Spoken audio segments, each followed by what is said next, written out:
I've been wearing makeup lately, y'all. Getting a little bit older, and I thought you would probably look better with a little color, right?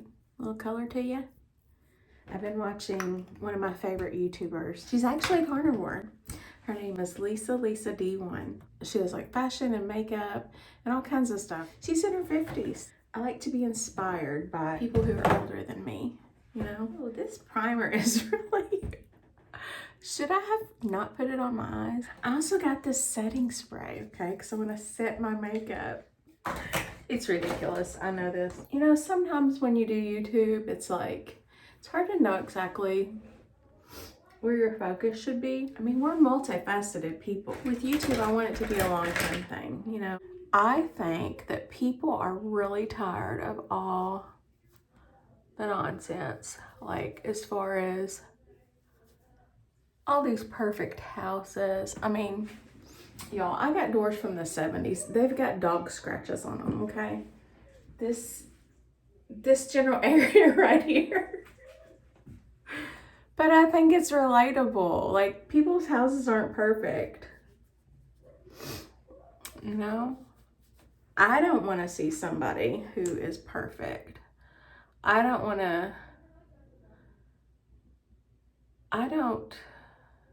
go into people's houses and think, oh, everything in here is going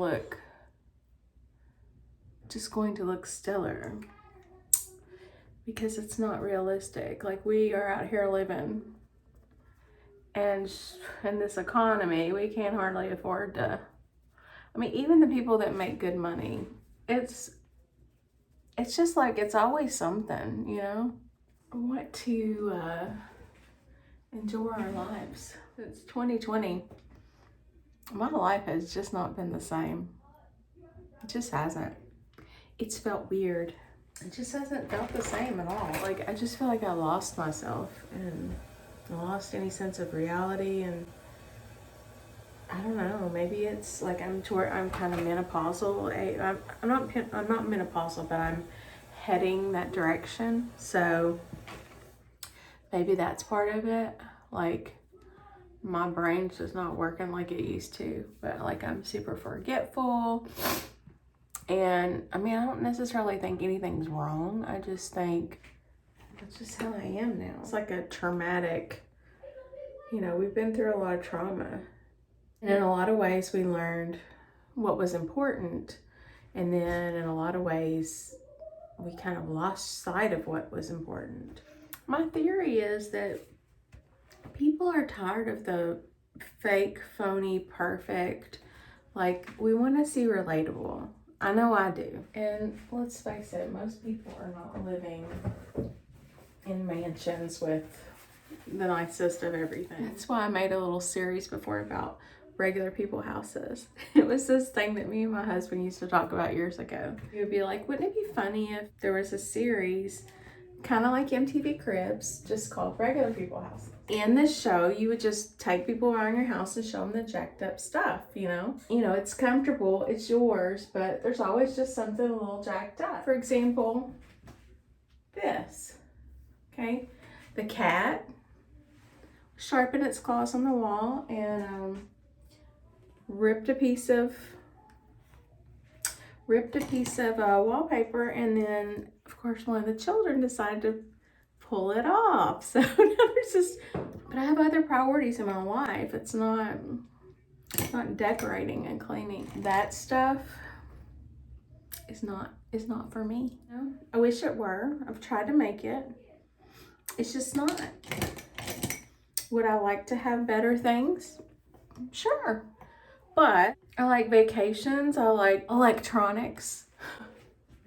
I have other priorities than making my house look perfect. And I just don't think that's a talent of mine. Speaking of talent and learning, guess what I'm getting ready to do? The Primal Health Coach program. And I'm really excited about it because that is something that I think I'm good at, you know. I enjoy learning about the body and how we can make ourselves healthy. Of course, I love the low carb diet, but I'm also learning about fasting and different things that I can do to make the life that I do have more quality life. and I can have longer to spend here with my family. I'm not as concerned about how much money I make and what kind of enormous, luxurious house I live in. What I am concerned with is my family. That's what's important to me. It's always been the most important thing. I was an only child. Family is the most important thing in this world to me. And I want to enjoy my family, and I want to be able to be here for them as much as possible. And I just want us to have a good life, you know?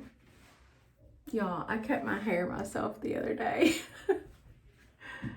It may or may not be even, but I literally picked it up curl by curl and took off about 2 inches all the way around. I feel like it's okay. I did an acceptable job for what I was going for. Not having to go and get my hair done by somebody else. I don't know what I'm doing. The thing is, I'm really tiring out now, so we need to speed this up. So the things medically that I've learned in life, I have learned from doing, you know, and maybe that's just my style of learning. You know, I didn't learn how to be a nurse in nursing school. I learned from doing, from being a nurse. I didn't learn how medications affect you from reading about them or from giving them to people. I learned from taking them myself. I learned what the experience of being in a doctor's office is from actually doing it myself. I learned about the flaws in the system from actually being a patient myself. When I started to have a few health problems, my health is pretty good right now, but that's because I've done that. I did that for myself. Nobody helped me with that. Nobody, told me what to do. May have had a functional medicine doctor that I saw for about a year that provided some good suggestions, but most of the stuff that even she said wasn't really right for me. And that's because we're all individuals, you know? What works for you is not going to necessarily work for me. I've been talking with one of my friends, Bubba Rob. He's been going through some things. We were talking about, just the medical system and how things work, or maybe don't necessarily work that great. You go to your doctor with a problem. They have about 3 things in their repertoire that they can use. One is medicine. I don't want any more medicine unless it's absolutely necessary. One is surgery. I definitely don't want any surgery unless it's absolutely necessary. Further testing, that's gonna, most of the time rack up a ton of money. And there are a lot of unnecessary testing that has to be done just in case it is something that we kind of have to look at worst case scenario and go down from there, I have an intuition about myself that I know it's not that. Like, I know that sounds crazy, but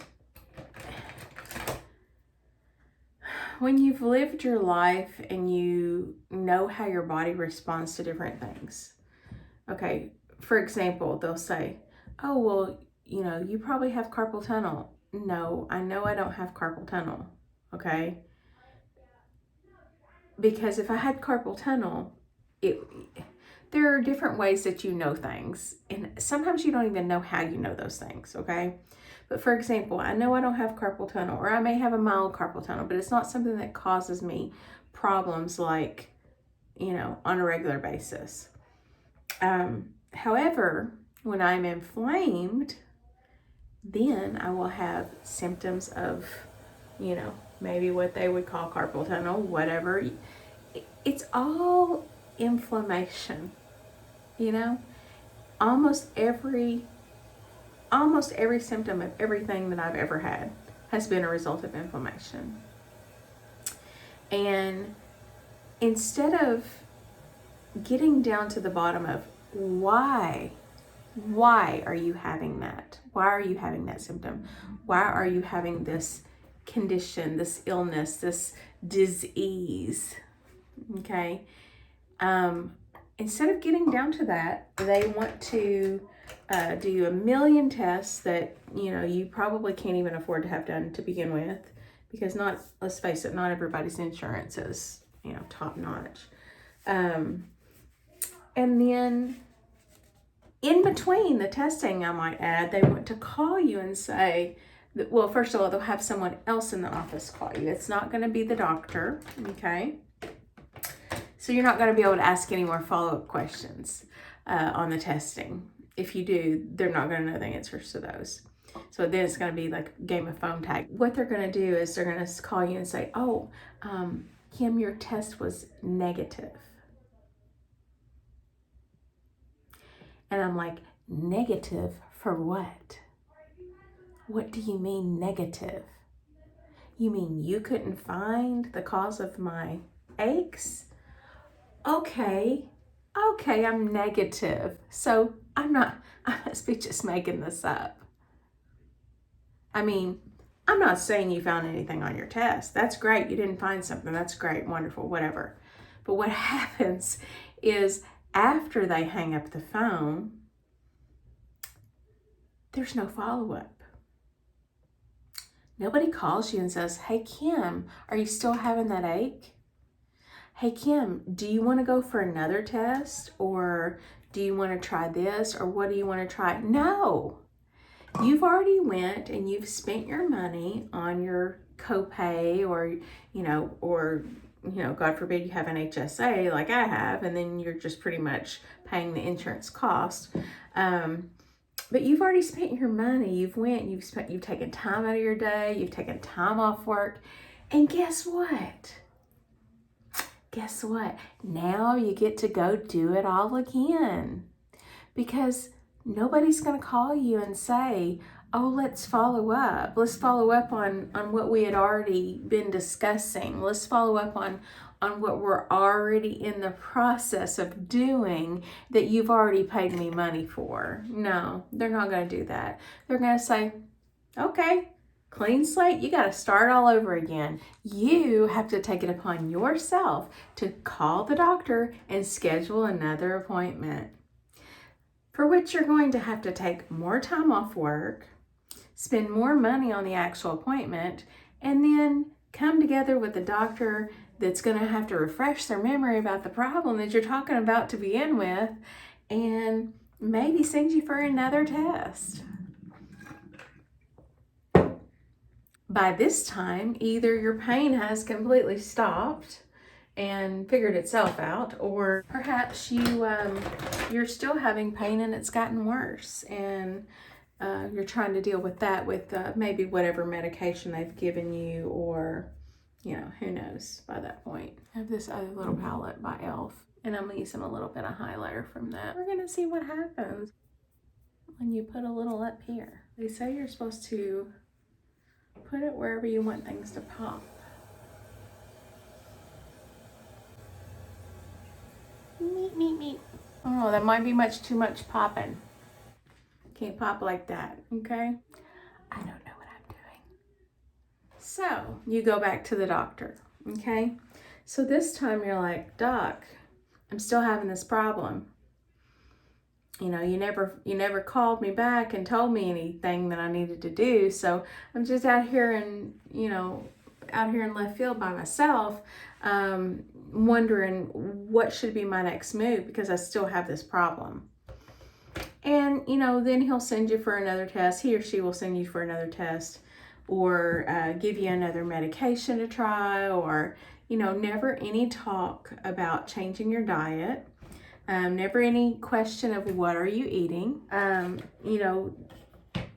Even with animals, if you take your dog in to the vet and you say, hey, doc, my dog's been feeling really bad. He's just been laying around not doing anything, and he's been having diarrhea or constipation, or feeling nauseated. He's been waking up in the middle of the night choking on horrible stomach acid coming out because of the crap he's eating. your vet is going to ask you, what are you feeding this dog? Your vet's not going to say, your dog must have a deficiency in Prilosec. Your dog needs to be put on Prilosec. Your doctor's going to say, what have you been feeding this dog? What has this dog been getting into? What's he been eating? It has to be something to make him feel this way, right? And that makes sense because a vet realizes that what you put into your body affects how your body feels. I mean, maybe instead of seeing people doctors, you should see animal doctors, because that's what we are. We're animals. I mean, we're animals. We are, at a basic level, we are animals, mammals. But anyway, back to my rant. So you go back to your doctor, you get a test, okay? You go for your test, pay your money once again, and you get your results. The office assistant calls you and says, hi, Kim, good news. Your test is negative.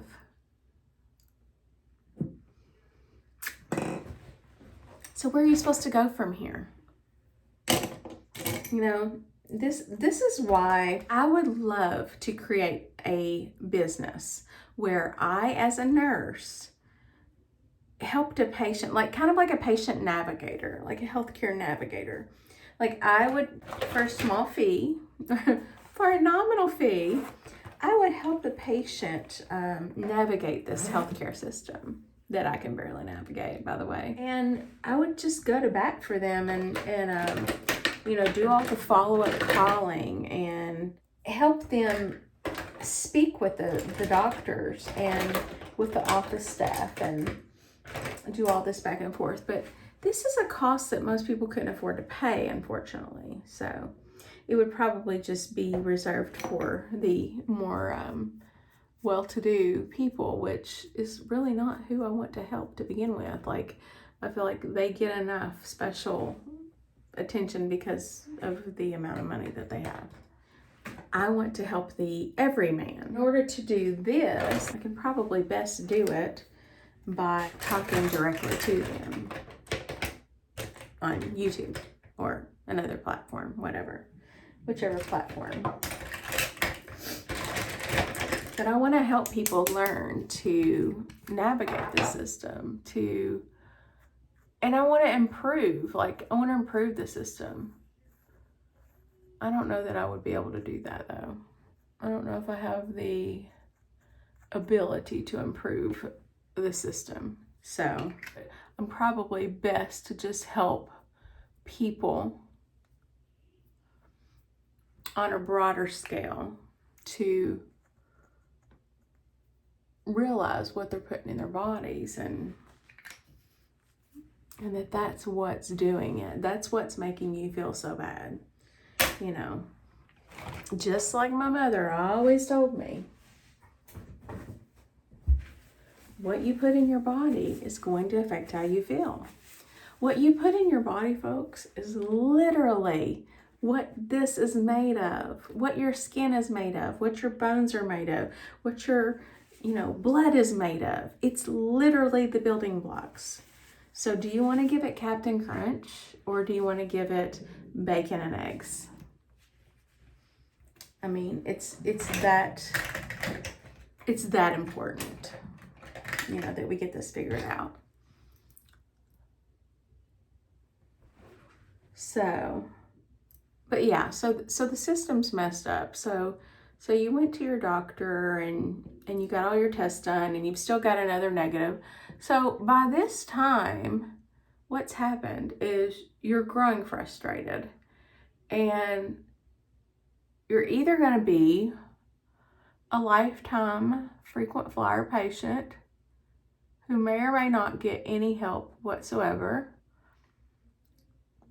for your long-term problem that's caused by inflammation in your body, by eating the wrong stuff. It's causing your metabolic syndrome and causing your body to be inflamed everywhere.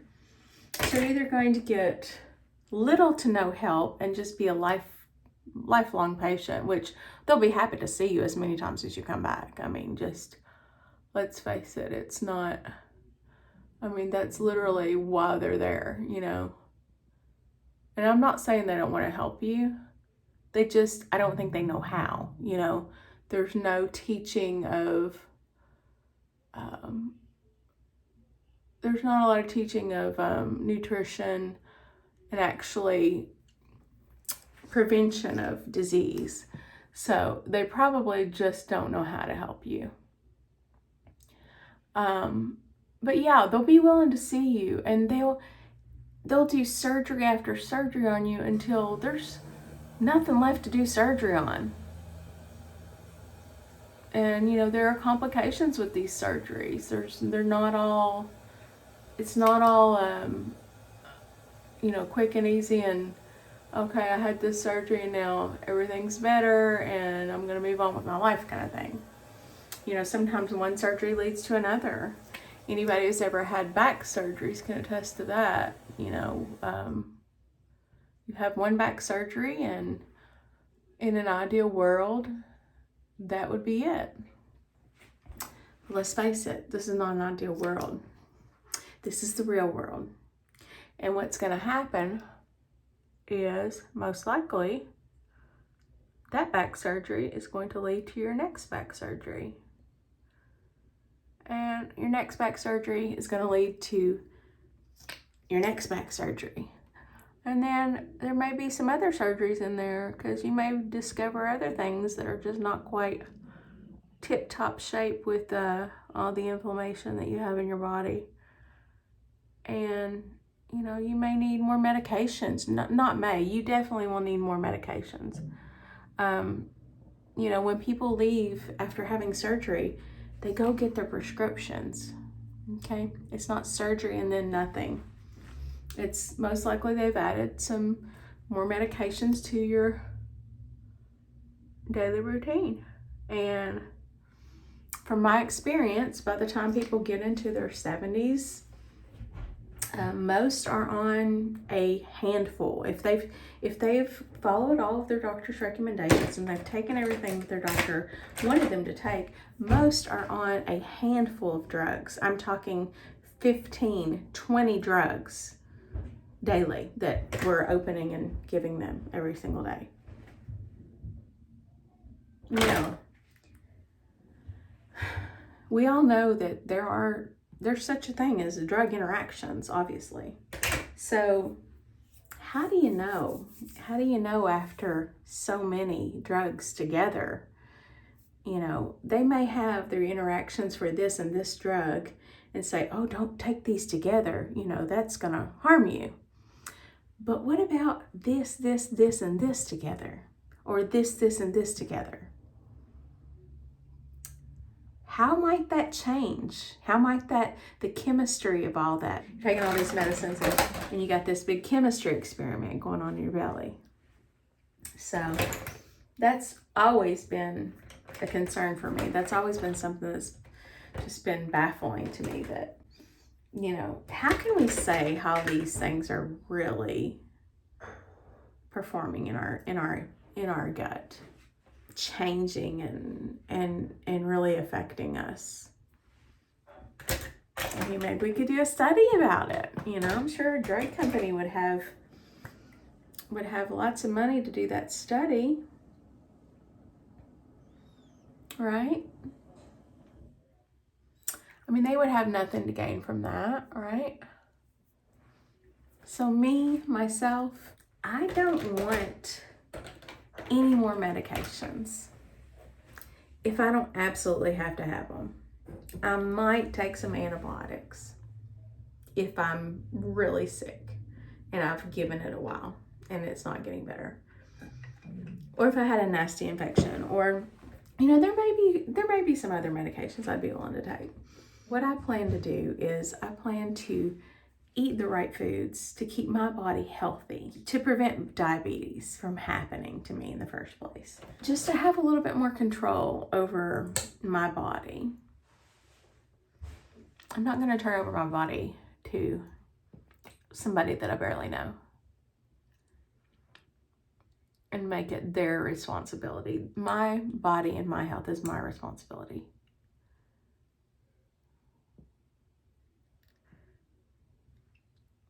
And I have to use what I have access to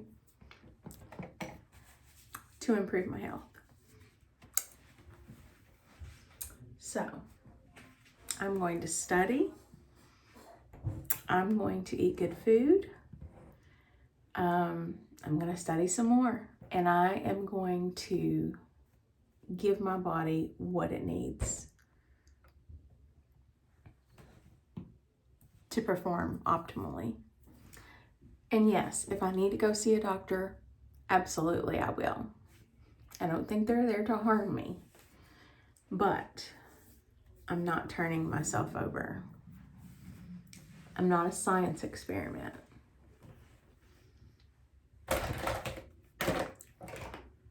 Bye.